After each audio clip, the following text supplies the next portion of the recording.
You're listening to an Airwave Media Podcast. Feel like who art Ed? Try to slice it. Who art is Mr. Wood, art Ed me? Yeah.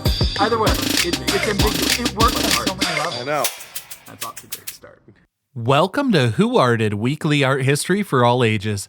I'm your host, Kyle Wood, and today I want to focus on a ceramic artist for a few reasons. First off, I feel like I haven't covered enough sculpture on this show.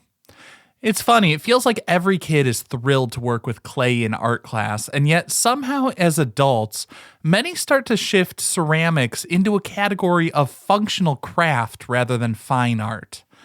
Today, I'm looking at Betty Woodman, an artist who started as more a conventional potter, but through her career, she began making creative connections and elevated the form.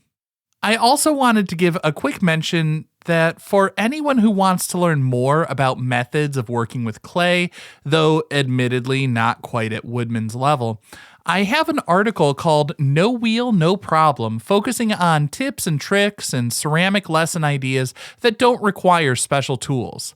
That'll be coming out on the Art of Education University's magazine on Monday, April 1st. But now on to the actual topic for today. Betty Woodman was born in Connecticut in 1930. She was raised in Massachusetts. She defied expectations from a young age. Unlike her peers drawn to traditional, quote, feminine pursuits, Betty gravitated toward the workshop. And her parents nurtured this independent spirit of a child marching to the beat of her own bongo. In 7th grade, she successfully lobbied to join the woodshop class, honing skills that would later translate seamlessly into her sculptures. But it was at the age of 16 in a ceramics class that Betty discovered her true calling. The transformative power of clay, its ability to be molded from a formless lump into a functional object, resonated deeply with her. This newfound passion led her to the prestigious School for American Craftsmen at Alfred University, where she spent her formative years, acquiring technical expertise and delving into the rich history of ceramics. While initially drawn to the idea of becoming a production potter, a trip to Italy in 1951 would forever alter the course of her artistic journey. Venturing solo across the Atlantic, a young and adventurous Betty found herself captivated by Italy's artistic heritage. In Fiesole, a chance encounter with a ceramics studio run by Giorgio Ferrero and Leonello Falicara led to an apprenticeship. Here she was exposed to a wider range of traditions, particularly a vibrant style with intricate glazing and ornamentation.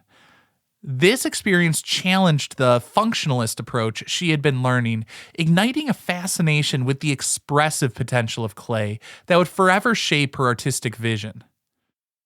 The influence of Italy continued throughout Betty's early career. She returned several times throughout the 1950s and 60s, soaking up the culture and artistic influences. Her marriage to the artist George Woodman in 1953 and their subsequent move to Colorado further solidified her desire to explore beyond purely functional pottery. In an interview with the New York Times, Betty's son Charles Woodman said, quote, "When I was a child, we'd have pottery sales twice a year in the front of our house in Boulder. Functional ware was everything. Cups, plates, saucers, bowls, large salad bowls to eat cereal out of. You could get an entire table setting of Betty's," end quote. By the 1970s, Woodman had begun to break free from the constraints of purely functional ceramics. Her vessels started to evolve into sculptural forms playing with scale, form, and surface textures. Experimentation with glazes became a central aspect of her process, resulting in a signature style with bold colors, geometric patterns, and expressive brush strokes. One of her most significant techniques involved building upon found objects, shards of pottery, vintage china, even kitchen utensils. By incorporating these disparate elements, she created a fascinating narrative, challenging traditional notions of craft and blurring the lines between art forms. Her dinnerware series, for example, featured elaborately decorated plates and bowls that pushed the boundary of functionality, becoming more about artistic expression than practical use. There are a lot of interesting and eye-catching ceramic and mixed media pieces in her body of work, but the one I selected for the cover art with this episode is Pitcher Vase with Triangular Tray from 1984. Which I believe is part of the collection at the Museum of Fine Arts in Houston. Throughout her career, Woodman actively participated in exhibitions. Still, when her sculptures began to be acquired by major museums like the Met or MoMA, they would often be set out in the lobby with flowers in them. Some might have objected to their sculpture being treated as a functional object.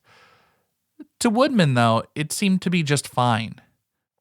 When a visitor entered the museum, hers might be the first work they saw, offering a warm welcome. A pivotal moment arrived in 2006 when the Metropolitan Museum of Art held a solo retrospective for Woodman. This was the first institution to hold a solo retrospective for a living female ceramicist. The landmark show cemented her place as a major force in contemporary art. Critics lauded her bold use of color, her innovative approach to form, and her ability to challenge the perceived limitations of ceramics. Now, for me, one of the nice things about doing an episode on a contemporary artist is that we have a whole lot of documentation, interviews, and other things so that I can end this episode with Woodman's own insights into her career. She said, quote, "My work for the past 50 years or so has been involved with a sort of setting the stage for a performance. At times, the theatrics happened at breakfast, dinner, or tea. At times, the scenery has included flowers and vases in architectural settings. References to other works of art have also always been present as a constant in my practice. Such work is intended to be read with the inclusion of our knowledge of other works of art. These have ranged from Korean folk art painting to Matisse and Bonnard to classic Greek and Roman vases. Recently, I've been looking at Roman frescoes and various other wall paintings where images of architecture are painted on the actual walls. These give the illusion, with their columns and windows, of architecture within architecture. I've also observed how often these frescoes include images of vases. There are a series of cross-references in ceramic, wood, glaze, and paint, which return us to the theatrical domain as wall pieces. We go to the theater to see plays, and play is fundamental to the spirit of my recent work. Character, scene, costume, plot, and document are all important here. I am playing with play. This concludes this week's episode of Who Arted, part of the Airwave Media Podcast Network.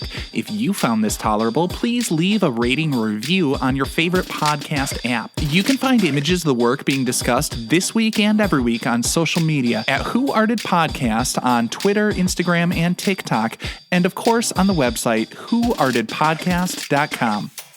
Podcast done.